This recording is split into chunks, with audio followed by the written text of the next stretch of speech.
Con el tiempo, los judíos se alejaron de la actitud liberal hacia los extranjeros que impregna las escrituras hebreas. En general, los judíos tenían una actitud de aislamiento, exclusivismo y extremismos.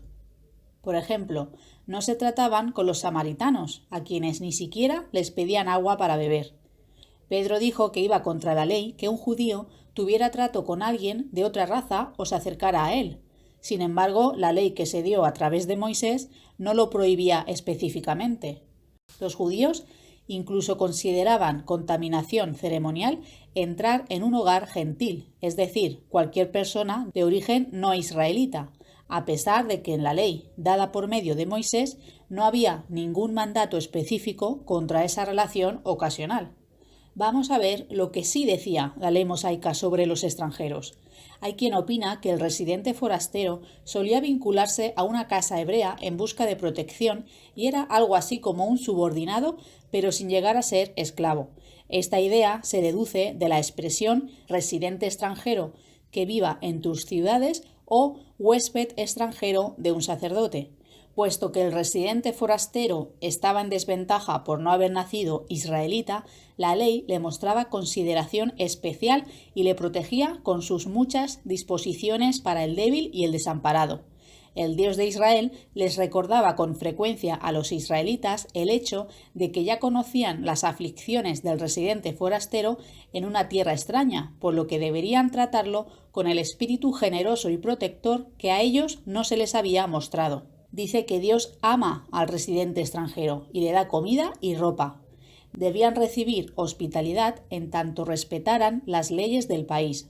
El residente forastero tenía que ser tratado básicamente como un hermano.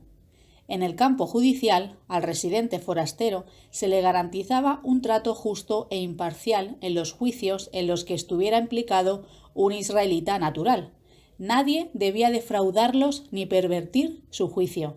En calidad de trabajador asalariado, recibía la misma protección que el israelita natural. Si alguien trataba injustamente a un residente forastero, se le consideraba maldito. Las ciudades de refugio para el homicida involuntario estaban disponibles tanto para el israelita natural como para el residente forastero. El residente forastero podía beneficiarse del diezmo que se daba cada 3 años. Las rebuscas del campo y de la viña tenían que dejarse para él. Y también podía alimentarse de lo que crecía durante los años sabáticos. Se podía exigir que los extranjeros pagasen interés. Los comentaristas judíos han interpretado que esta medida aplicaba a préstamos comerciales, no a casos de necesidad. Por lo general, los extranjeros solo estaban en Israel por un tiempo, a menudo como mercaderes, y era razonable esperar que pagasen interés, sobre todo si se tiene en cuenta que ellos también prestarían a otros con interés. En lo referente a asuntos de gobierno, los extranjeros no tenían derechos políticos y ninguno de ellos podía ser rey. En el periodo posterior al exilio, los profetas de Dios reiteraron los principios del pacto de la ley que salvaguardaban los derechos del residente forastero. Negarle la ayuda a un extranjero se pone al mismo nivel que un hechicero, un adúltero, los que juran en falso o los que estafan. ¿Qué sucedía con los extranjeros en el ámbito espiritual? Salomón dejó claro que Jehová no es una simple deidad nacional hebrea, sino el Dios de todo aquel que lo busque con sinceridad. Salomón también expresó en su oración el deseo de que el nombre de Jehová se engrandeciese por toda la tierra. En ese momento en Israel había 153.600 extranjeros. Por eso dijo sobre ellos: escúchalo desde los cielos, desde tu morada haz todo lo que el extranjero te pida. Es la misma idea que repite el profeta Isaías. En cuanto a los extranjeros que se unen a Jehová para servirle, yo los traeré a mi santa montaña, aceptaré en mi altar sus ofrendas quemadas y sacrificios, porque mi casa será llamada casa de oración para todos los pueblos. Como vemos, los residentes forasteros podían hacerse adoradores de Jehová y tener el privilegio de presentar ofrendas espontáneas en la casa de Dios. A estas personas se les llamaba prosélito, que es lo mismo que decir converso. Y si era varón, se circuncidaba. Aunque el pacto de la ley permitía que personas de cualquier procedencia formaran parte de la congregación de Israel, había restricciones. Ni los egipcios ni los edomitas podían entrar en la congregación hasta la tercera generación que viviera en la tierra de Israel.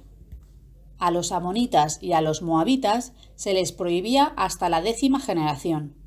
El residente forastero que se había hecho adorador circunciso debía cumplir la ley igual que un israelita y obedecer todas sus disposiciones, como guardar el sábado, celebrar las fiestas, seguir los procedimientos de purificación, desangrar a los animales y obviamente no podía participar en ningún tipo de adoración falsa. De esta manera, los extranjeros podían recibir perdón de los pecados igual que el Israel natural. Como es lógico, un extranjero no estaba obligado a hacerse adorador del Dios de Israel. Por eso se hace una distinción entre los residentes extranjeros y los inmigrantes. ¿Qué sucedía si un inmigrante no quería adorar al Dios de Israel? Pues se aplicaba todo lo que hemos visto hasta ahora igual. Lo único que tenían que ir con cuidado a no copiar sus prácticas. Los israelitas no podían tener compañerismo, en particular de índole religiosa, con los extranjeros que no adoraran a su Dios, porque eso sería una trampa para ellos que haría que se inclinaran ante dioses falsos. Y no debían celebrar ningún pacto con ellos ni con sus dioses. Dios les subrayó repetidas veces lo imperioso de que no se inclinaran ante dioses extranjeros y que ni siquiera preguntaran acerca de su religión o se interesasen en ella. Las alianzas matrimoniales con extranjeros estaban prohibidas, ante todo debido al peligro que suponían para la adoración pura. Como sabemos, los que estaban detrás de estos dioses eran los demonios. Este mandato solo se aplicaba a personas que no adoraban a Dios, porque encontramos ejemplos de extranjeros que se casaron con israelitas. Se entiende que se hicieron conversos. Naturalmente, los extranjeros no tenían acceso al santuario, pero, como hemos visto, sí podían ir a Jerusalén a orar hacia la casa de Dios. El profeta Ezequiel predijo un tiempo en que el residente forastero recibiría una herencia en la tierra igual que el israelita. Y esto se cumplió cuando Jesucristo hizo que los dos grupos fueran uno solo, reconcilió a ambos pueblos en uno solo. El inicio del nuevo pacto sobre la base del sacrificio de rescate de Cristo puso fin a la separación legal entre judío y gentil. En la siguiente parte veremos ejemplos de extranjeros que convivieron en el pueblo de Israel.